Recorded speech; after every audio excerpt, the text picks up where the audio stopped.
বিসমিল্লাহির রহমানির রহিম। লালমনিরহাট জেলার কালীগঞ্জ উপজেলাধীন ঐতিহ্যবাহী ও স্বনামধন্য শিক্ষা প্রতিষ্ঠান হাজরানিয়া দ্বিমুখী উচ্চ বিদ্যালয় স্থাপিত 1961। এই বৃহত্তর প্রতিষ্ঠানের বহু শিক্ষার্থী বাংলাদেশের এবং বিশ্বের আনাচে কানাচে রয়েছে বিভিন্ন পদমর্যাদার অধিকারী। 1962 এর শিক্ষা আন্দোলন, 77 নির্বাচন, 71 স্বাধীনতা সংগ্রাম, 90 অভ্যুত্থান, সেই সঙ্গে বাংলাদেশ স্বাধীন হওয়ার 54 বছর পর 2024 সালের ছাত্র জনতার বৈষম্য বিরোধী আন্দোলন এক নতুন বাংলাদেশের অধ্যায়।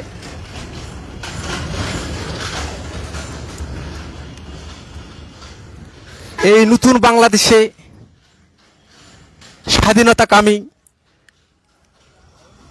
ছাত্র জনতা এক বৈপ্লবিক আন্দোলনের সূচনা করে, যার ফলশ্রুতিতে বাংলাদেশে অন্তর্বর্তীকালীন সরকার প্রতিষ্ঠিত হয়েছে। বাংলাদেশের বাঙালির কৃতি সন্তান ডক্টর মোহাম্মদ ইউনূস স্যারের নেতৃত্বে আজ বাংলাদেশ দুর্নীতিমুক্ত দিকে এগিয়ে যাচ্ছে। তার এই ধারাবাহিকতায় বাংলাদেশের ছাত্র জনতা কেন্দ্র করে হাজরানিয়া দ্বিমুখী উচ্চ বিদ্যালয়ের ছাত্র জনতা এই শিক্ষা প্রতিষ্ঠানের পূর্বের গেটের আমূল পরিবর্তন করে নিয়ে এসেছে। বিশেষত ছাত্র বৈপ্লবিক সংগ্রামে রংপুর বিভাগের কৃতি সন্তান শহীদ আবু সাইদ, এই শহীদ আবু সাইদকে স্মরণার্থে তারা মনের হৃদয়ে তুলিতে এঁকেছে আবু সাইদের সেই তাজা ছবি। আবু সাইদকে দেখে মনে হচ্ছে যেন তিনি এখনো মরেননি, তিনি ছাত্র জনতা সকলের মাঝে যেন বেঁচে আছে। আমরা তাকে গভীর শ্রদ্ধাভরে স্মরণ করছি। হাজরানিয়া স্কুলের শিক্ষার্থী, শিক্ষক, স্থানীয় জনগণ সহ আজকে এই আবু সাইদের ছবিটি কি কেমন লাগছে একজন প্রাক্তন শিক্ষার্থীকে জিজ্ঞাসা করছি। প্লিজ আপনার নাম বলুন। মোহাম্মদ মহসিন আলী, হাজরানিয়া দ্বিমুখী উচ্চ বিদ্যালয়ের প্রাক্তন স্টুডেন্ট 2024। ধন্যবাদ। আপনি এটা কার ছবি দেখছেন? শহীদ আবু সাইদ, রংপুরের কৃতি সন্তান, আমাদের ভালোবাসার একজন প্রতীক মানুষ। ধন্যবাদ। আপনাকে ছবি দেখে কেমন লাগছে? আলহামদুলিল্লাহ ভালো।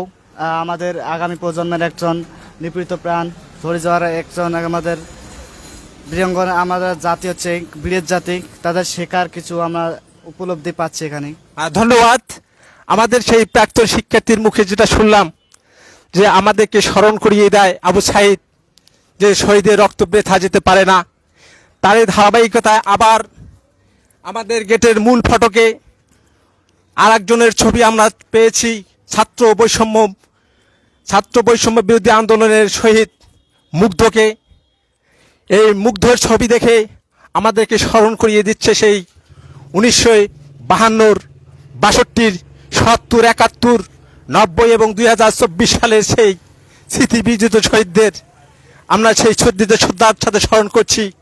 সেই ছাত্রজনকে স্মরণ করছি যে আমাদের দেশ এখন অন্তর্বর্তী সরকারের দায়িত্বে, নেতৃত্বে দেশ এখন দ্রুত গতিতে এগিয়ে যাওয়ার সম্ভাবনা দেখছে আগামী প্রজন্মকে উপহার দেওয়ার জন্য।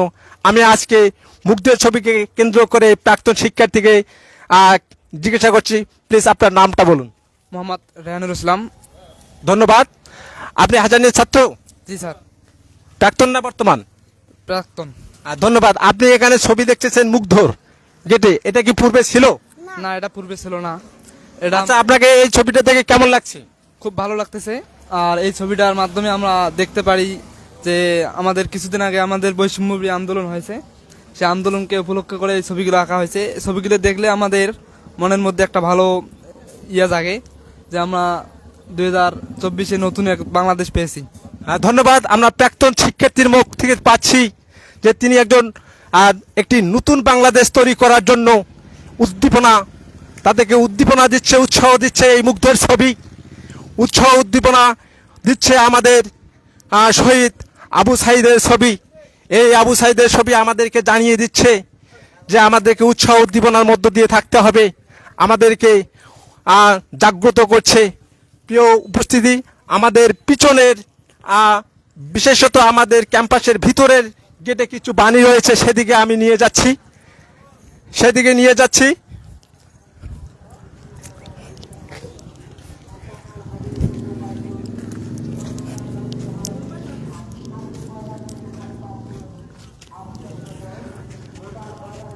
এই ছাত্র বৈষম্য আন্দোলনের শিক্ষার্থীরা তারা আমাদের গেটে শিক্ষার্থীর মাঝে কিছু বাণী লিখেছে, যেটি পরিবর্তন করে দিয়েছে বিগত কয়েক বছর থেকে, যেটি ছিল না। এই নতুন আঙ্গিকে নতুন বাংলাদেশ তৈরি করার জন্য আমাদের এই বাণীগুলো লিখেছে। প্রথমে যে বাণীটা রয়েছে সেটি হচ্ছে, শিক্ষার জন্য এসো, সেবার জন্য ফিরে যাও। দ্বিতীয় হচ্ছে, শিক্ষার্থীর কলমের কালি শহীদের রক্তের চেয়েও পবিত্র। তৃতীয় বাণী হচ্ছে, তোমাদের মধ্যে সর্বোত্তম ওই ব্যক্তি যে কোরআন মাজিদ শিক্ষা করে এবং শিক্ষা দেয়। এই সমস্ত বাণীর মাধ্যমে আমাদেরকে এটি প্রচার করতে চাচ্ছে যে আমাদের পরিবর্তনের ছোঁয়া নেছে আগামী প্রজন্মকে নতুন বাংলাদেশ গড়ার দৃঢ় প্রত্যয় গ্রহণ করতে হবে। আমি অপর পাঠে নিয়ে যাচ্ছি। এই অপর পাঠে কিছু লেখা রয়েছে বাণী, যে বাণীগুলো নতুন সংস্কারে উজ্জীবিত করেছিল, শিক্ষার্থী আন্দোলনের চরম পর্যায়ে নিয়ে গিয়েছিল, যার ফলশ্রুতিতে আমাদের শহীদ আবু সাঈদ তার জীবনের তাজা রক্তের বিনিময়ে আমাদের এই দেশকে স্বাধীন করাতে সাহায্য করেছে। মুগ্ধ নাম অজানা অনেক শহীদ এবং আহত রয়েছে বিভিন্ন রকমের ছাত্র জনতা। এখানে লেগেছে, স্বাধীনতা অর্জনের চেয়ে স্বাধীনতা রক্ষা করা কঠিন, শিক্ষার শেকড় তেতো হলো এর ফল মিষ্টি। তৃতীয়তে লিখেছে, কোঠা নয় মেধাই মুখ্য, বিদ্যা শিক্ষার একটাই লক্ষ্য, স্বাধীনতা এনেছি সংস্কারও আনবো। এই সমস্ত স্লোগানকে সামনে রেখে বাংলাদেশের আপামর জনসাধারণ, তরুণ ছাত্র সমাজ তাদের স্মৃতিগাথা ব্যথা নিয়ে, তাদের দুঃখ দুর্দশা মাথায় নিয়ে বাংলাদেশকে একটি নতুন বাংলাদেশ উপহার দিতে চায়। আর এই নতুন বাংলাদেশ উপহার দেওয়ার কাণ্ডারি যিনি মাঝি হিসেবে কাজ করছে, আমাদের এই বাংলাদেশের বাঙালি কীর্তি সন্তান ডক্টর মোহাম্মদ ইউনূস, যার দেশ ও বিদেশে রয়েছে বিভিন্ন রকমের যশ এবং খ্যাতি। সেই খ্যাতি এবং যশকে সামনে রেখেই তেনার সুদক্ষ এবং সুচিন্তিত মতামত, তীক্ষ্ণ বুদ্ধির অধিকারী ডক্টর মোহাম্মদ ইউনূস স্যার আজকে বাংলাদেশকে আগামী প্রজন্মের কাছে একটি নতুন বাংলাদেশ উপহার দেওয়ার জন্য দৃঢ় প্রতিজ্ঞাবদ্ধ। আমরা হাজানিয়া দ্বিমুখী উচ্চ বিদ্যালয়ের সকল শিক্ষার্থী, শিক্ষক, অভিভাবক, ছাত্র জনতা সকলেই আমরা তেনাকে সহযোগিতা করব, তার সাহায্যে হাত বাড়িয়ে দিব।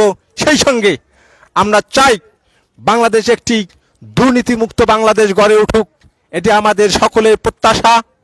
আমরা আমাদের জায়গা থেকে এটুকুই আবেদন করব, যার যেখানে যে অবস্থানে রয়েছি আমরা সেখান থেকেই সেই অবস্থানে যদি আমরা আমাদের দায়িত্ব কর্তব্য সঠিকভাবে পালন করি, দুর্নীতির বিরুদ্ধে রুখে দাঁড়াই, তাহলে আমাদের বাংলাদেশ একটি আগামী প্রজন্মের জন্য নতুন বাংলাদেশ হিসেবে অধ্যায় সূচনা হবে।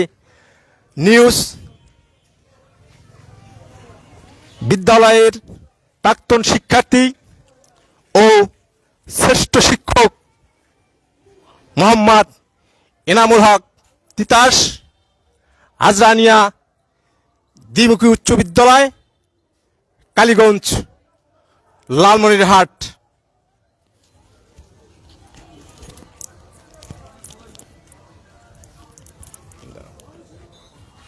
ফিনিশে দাও